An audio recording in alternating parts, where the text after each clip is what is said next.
Your question, mine is Through the Barricades. Through the Barricades is my favourite. I think it's just a beautiful lyric. It's everything as a lead singer that you want. It's got the soft bits, it's got the anthemic bits. So yeah, Through the Barricades. And I have to say, I love playing Gold. Gold, when we go into Gold on stage, I don't think I've ever seen so many happy people. So it's just a pleasure. It's just a band.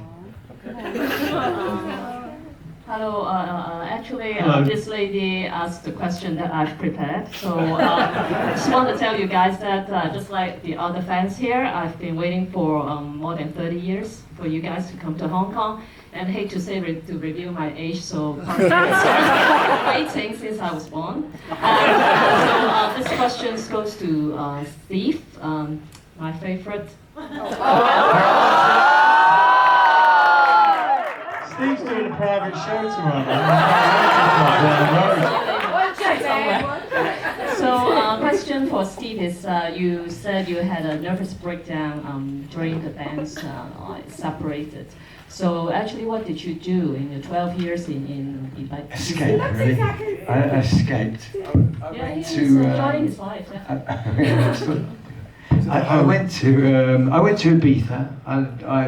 We'd been there to play the Clue Club a few years before in the 80s, in the very early 80s, and I instantly connected with the place. So I always visited every year on holiday, met a lot of people there, a lot of friends, met my first ex-wife, my future ex-wife.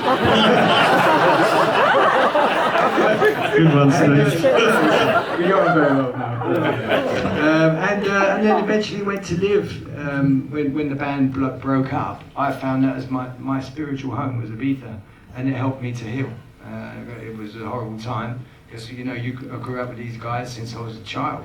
Gary and I were best mates when we were in our early teens. So it took a lot of getting over.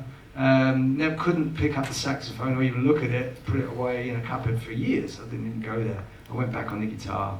And eventually got it out because I got into dance music, and that took me away from pop and Spandau and all that stuff. And then the healing little by little, and it was at Ibiza that Martin came over. It was the first, we never fell out, Martin and I, but it was the first kind of connection again. And then Gary came over, and the wheels started grinding, let's say. We were fine, but big man at the end, took a little bit longer. Miserable bastards. It had its natural course, and it played out in a natural way, and that's why we're all really good friends now. You're disappointed that we didn't come for 30 odd years. We're disappointed we didn't play together for 19 years. But this is our story. It's who we are, and maybe we wouldn't be sitting here enjoying this right now if we hadn't have had that gap, if things hadn't happened the way they did. All I know now is that we're really happy that we're mates again, and that we're happy that we can celebrate our music and our legacy. And we've got a good film as a result, has a sort of happy ending after all the fallout. Yeah.